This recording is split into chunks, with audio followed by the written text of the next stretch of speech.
UP police भर्ती की तैयारी कर रहे और यूपी पुलिस भर्ती का इंतज़ार कर रहे सभी साथियों के लिए मैं अपने इस वीडियो के माध्यम से आपको यूपी पुलिस भर्ती 2023 जो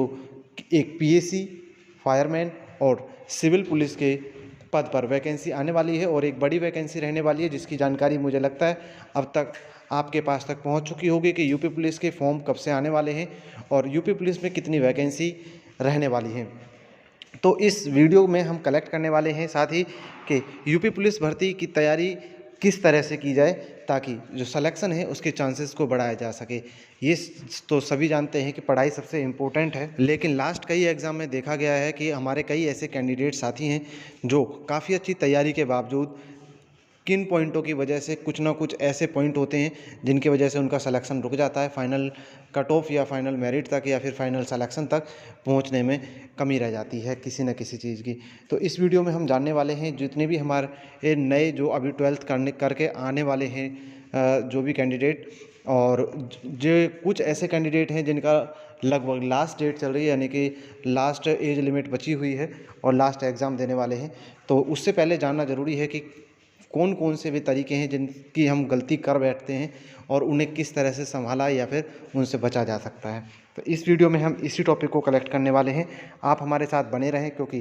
कोई एक ऐसा पॉइंट हो सकता है जो आपके लिए बहुत हेल्पफुल रहे और आपकी कमियों को बिल्कुल सुधार सके और सिलेक्शन के मैक्सिमम चांसेस पैदा कर सके, यानी कि बना सके। अब हम स्टेप बाय स्टेप बात कर लेते हैं कि किसी भी भर्ती प्रोसेस, या हम सबसे पहले अपना अपकमिंग वैकेंसी यूपी पुलिस भर्ती 2023 का ही लेते हैं कि सबसे पहली जो सावधानी बरती जानी चाहिए वो क्या है। सबसे पहले जो हमारे 10th और 12th की मार्कशीट है जो कि लगभग सभी की सेम होती हैं, लेकिन अगर किसी का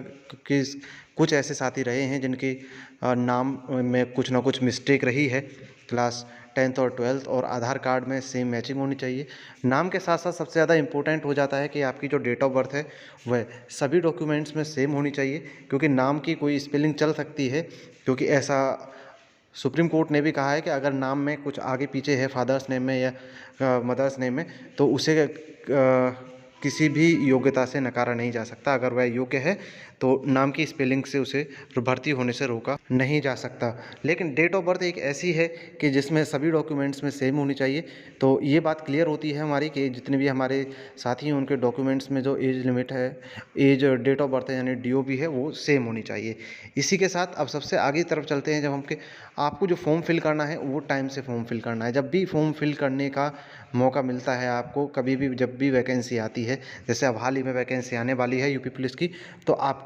कोशिश करनी है कि स्टार्टिंग के जो 10 से 15 दिन हैं उसी में ही आपको फॉर्म फिल कर देना है। क्योंकि लास्ट टाइम में ऐसा कई बार देखा गया है कि किसी न किसी कारणवश से, चाहे वो एसएससी वाली रही हो या यूपी वाली रही हो, कि साइट नहीं चल पाई या फिर किसी तरह से पेमेंट नहीं हो पाया। तो आप जितना हो सके आप स्टार्टिंग में ही फॉर्म फिल कर दें। फॉर्म फिल करने के बाद सबसे पहले अब आती है बात तैयारी की। तो सबसे इम्पोर्टेंट पोर्शन आता है कि यूपी पुलिस, अगर आप यूपी पुलिस भर्ती की आने वाली भर्ती की तैयारी कर रहे हैं तो उस तैयारी को किस तरह से डिवाइड किया जाए। अब बहुत से ऐसे कैंडिडेट्स हैं जिनकी पहले से ही पक्की तैयारी होगी, यानी कि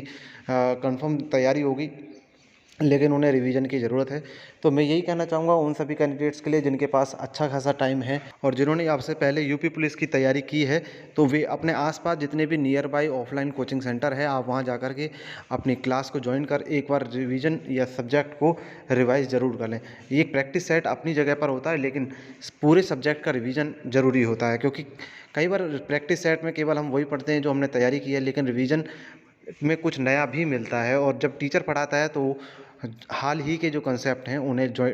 जोड़ करके पढ़ाता है, उसे पता होता है, क्योंकि हर कोई टीचर चाहता है कि उसके अधिक से अधिक जो कैंडिडेट्स हैं वो भर्ती हों और अब उसके क्षेत्र से या उसकी कोचिंग सेंटर से अधिक कैंडिडेट्स यूपी पुलिस भर्ती हो या एसएससी की कोई भर्ती हो, उसमें अधिक से अधिक कैंडिडेट सफल हो सकें। जितने भी कोचिंग सेंटर हैं वे हमेशा जो किसी भी भर्ती का सेफ़ स्कोर होता है वहाँ तक ले जाने की हर कैंडिडेट को कोशिश करते हैं कि जितने भी कैंडिडेट हैं वे सेफ़ स्कोर तक पहुँचें। और सेफ़ स्कोर अगर हम यूपी पुलिस की बात करें तो सेफ़ स्कोर अभी जो कैंडिडेट्स अभी जैसे एसएससी जीडी की मेरिट लगी है उसके आधार पर हम थोड़ा सा जज करने की कोशिश करें कि यूपी पुलिस भर्ती की जो मेरिट रह सकती है वो कितनी रह सकती है, क्योंकि वैकेंसी कम नहीं है लेकिन इतनी ज़्यादा भी नहीं है लास्ट टाइम से। लास्ट टाइम सन 2019 में जब यूपी पुलिस की भर्ती आई थी, जिस समय एग्ज़ाम हुआ था उस समय लगभग 50,000 वैकेंसी थी, 49,500 समथिंग वैकेंसी थी। लेकिन इस बार देखा जा रहा है कि केवल 35 से 36 हज़ार कुल वैकेंसी हैं और कैंडिडेट्स अपने जो है प्रेजेंट वे हैं ही। इसके साथ एसएससी जीडी का एग्ज़ाम हो ही चुका है। कुछ कैंडिडेट ऐसे होंगे जो यूपी पुलिस का भी एग्ज़ाम देंगे अगर यूपी पुलिस का भी फॉर्म आता है। बाकी कैंडिडेट्स जो एसएससी जीडी का क्वालिफाई कर चुके हैं उनके लिए बहुत बहुत कॉन्ग्रेचुलेसन। बाकी जितने भी एसएससी कैंडिडेट अभी इस आने वाली जो ये रिज़ल्ट आया है उसमें डिस्क्वालीफाई हुए हैं, उनके पास ये गोल्डन अपॉर्चुनिटी रह सकती है कि यूपी पुलिस की भर्ती का एग्ज़ाम दें, क्योंकि यूपी पुलिस भर्ती और एसएससी जीडी का सिलेबस अप्रोक्स सेम ही है। तो जितने भी आपके कोचिंग सेंटर हैं आप उनके नियर बाय रहते हैं तो आप वहाँ पर ज्वाइन कर लें। बात करते हैं सिलेबस के बारे में कि सिलेबस को किस तरह से कंप्लीट या कवर किया जाए। तो सिलेबस को कवर करने के लिए आपके जो टीचर हैं वो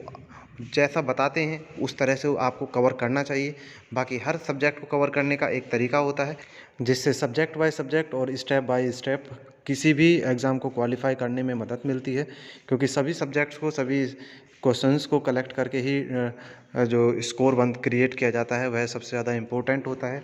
अगर हम बात कर लेते हैं कि सेफ़ स्कोर की, तो आप यूपी पुलिस का सेफ़ स्कोर कितना मानते हैं आप अपना कमेंट में लिखकर बताएं। बाकी जो अभी तक एसएससी जीडी के हिसाब से अगर हम गैस करें तो 100 से 110 यानी कि 100 से 110 के लगभग आपके क्वेश्चन आप किसी भी कैटेगरी में हैं इसके आसपास अपना रख सकते हैं अपने आप को। बाकी 100 से 110 तक आपके नंबर ऑफ़ क्वेश्चंस का होना बहुत ज़रूरी है, क्योंकि ये आपको एक सेफ़ स्कोर की तरफ ले जाता है। मुझे लगता है कि इतना सेफ़ स्कोर अगर आप कवर कर पाते हैं तो आप एक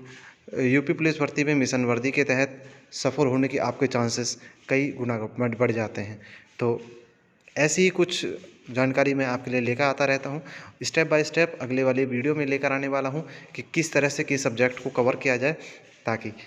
और से अधिक से ज़्यादा चांस बनाए जा सकें किसी भी भर्ती के लिए, यानी कि यूपी पुलिस की भर्ती के लिए। मिलते हैं अगली वीडियो में, तब तक के लिए जय हिंद साथियों।